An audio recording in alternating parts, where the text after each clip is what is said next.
Assalamualaikum warahmatullahi wabarakatuh. Teman-teman, jumpa lagi dengan NJ Channel, channel yang membahas berita teraktual, terhangat, dan sedang menjadi perbincangan publik.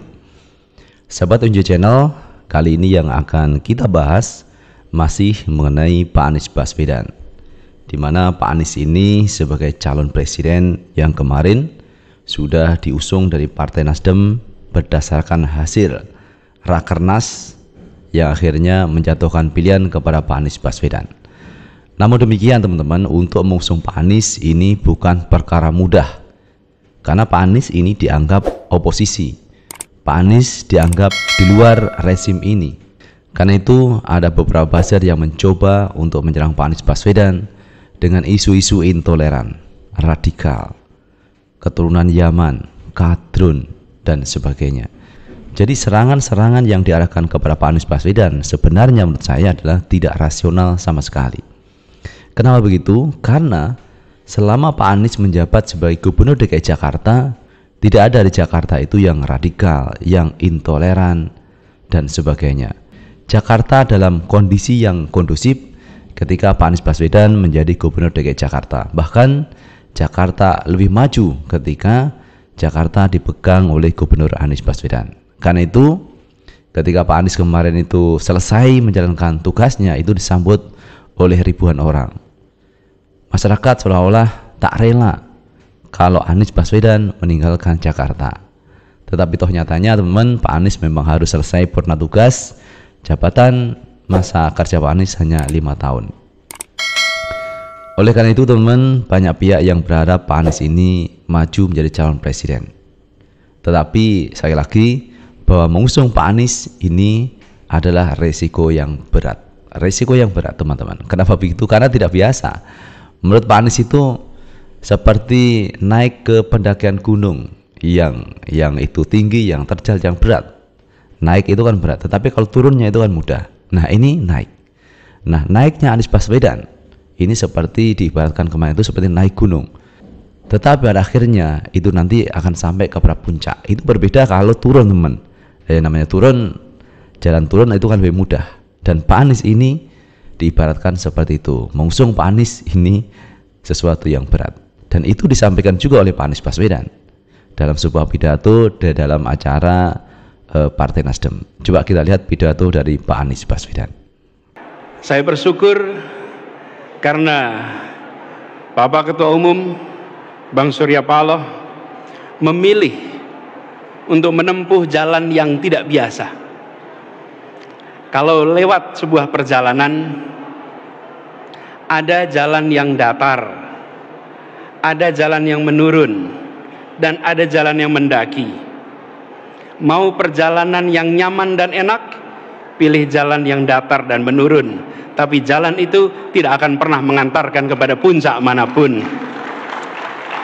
Tapi kalau kita memilih jalan yang mendaki, walaupun suasana gelap, bagi semua yang pernah melakukan pendakian gunung di malam hari, pada saat mendaki jalannya naik, kita belum tentu tahu ujungnya di mana, tapi kita tahu bahwa hanya jalan mendaki yang mengantarkan ke puncak-puncak baru. Hanya jalan mendaki. Dan Nasdem memilih untuk mengambil jalan mendaki, dan kita bersama-sama. Saya mendapatkan kehormatan untuk bisa berjalan bersama dalam perjalanan mendaki yang mungkin terjal, yang mungkin belum ada peta rutenya. Tapi perjalanan ini adalah perjalanan yang akan dicatat oleh sejarah di Republik Indonesia. 11 tahun perjalanan Nasdem, usia termuda di antara partai-partai lain. Tapi kita menyaksikan usia termuda dengan begitu banyak lompatan-lompatan langkah. Dan itu artinya hari ini kita berkumpul sama-sama untuk menengok ke depan, bahwa kita sedang membawa misi. Kita bukan membawa target.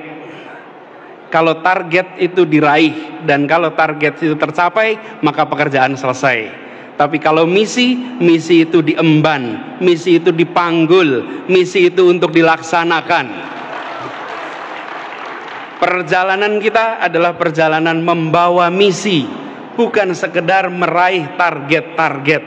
Karena itulah mengapa ini disebut sebagai rumah bagi pergerakan, karena gagasan dibawa dari awal, mengembalikan Indonesia pada gagasan awal pendirian Republik ini. Itulah disebut dengan restorasi Indonesia.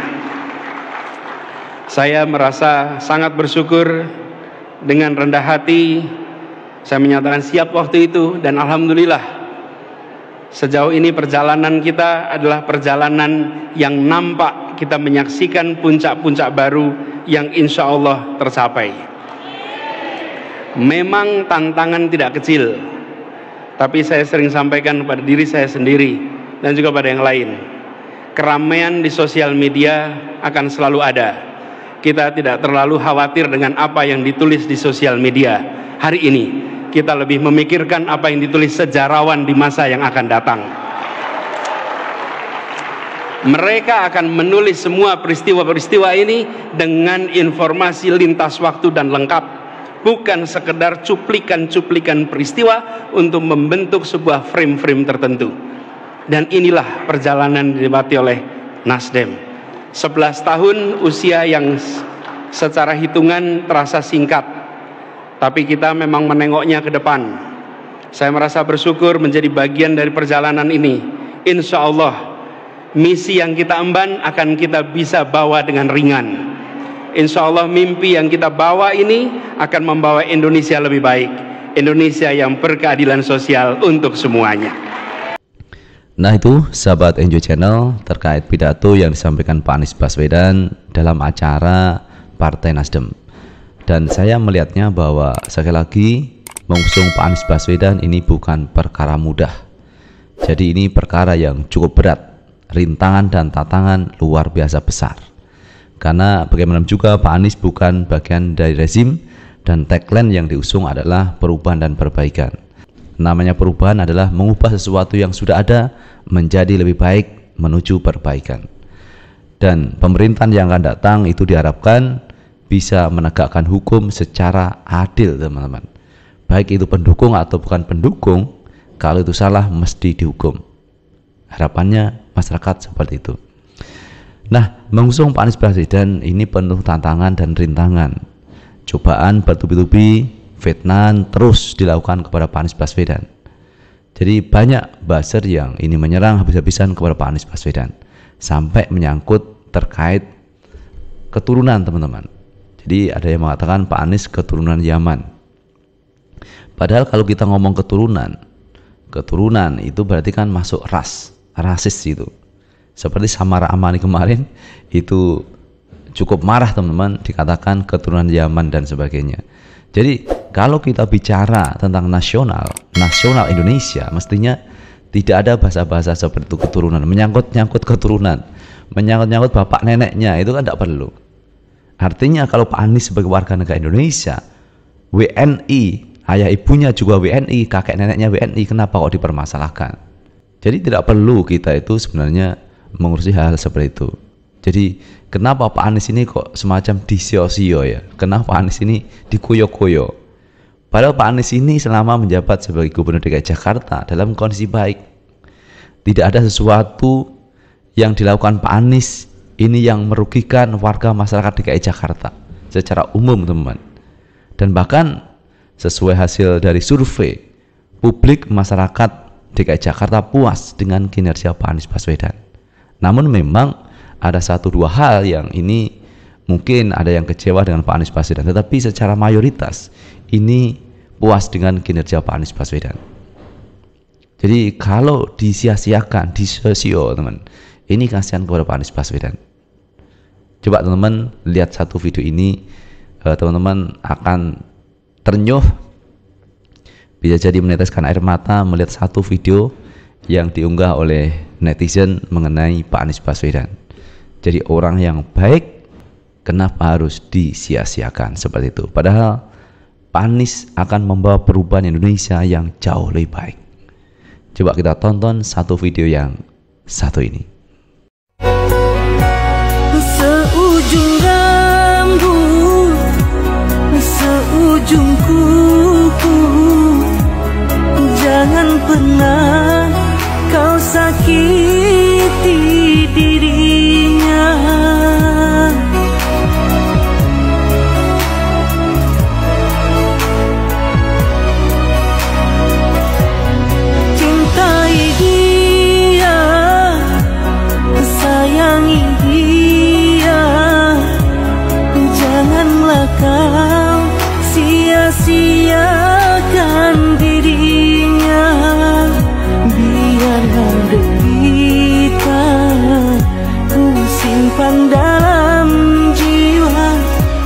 asalkan bahagia selalu bersamanya.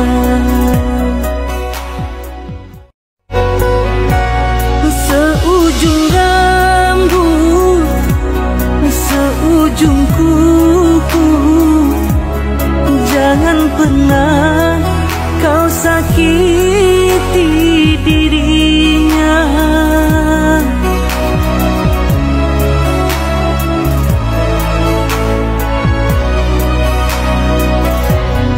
Cintai dia, sayangi dia, janganlah kau sia-siakan dirinya.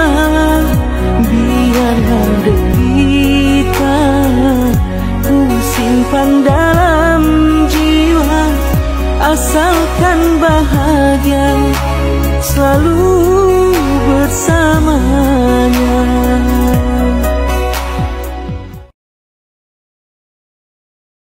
Nah itu sahabat Enjoy Channel terkait Pak Anies Baswedan, di mana Pak Anies ini selalu dicintai oleh warga masyarakat. Di mana Pak Anies datang, di situ warga masyarakat berbondong-bondong mendatangi Pak Anies, ingin bersalaman kepada Pak Anies, bukti bahwa masyarakat cinta kepada Pak Anies Baswedan. Jadi itu sahabat Enjoy Channel terkait dua video yang telah kami putar. Semoga menjadi bahan renungan bagi teman-teman untuk memilih calon presiden yang akan datang.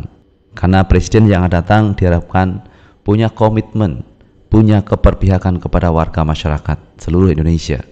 Dan itu diharapkan di Pak Anies Baswedan. Lalu bagaimana menurut pendapat teman-teman sekalian? Tulis di kolom komentar, karena komentar teman-teman akan sangat bermanfaat untuk yang lain. Sukses selalu. Assalamualaikum warahmatullahi wabarakatuh.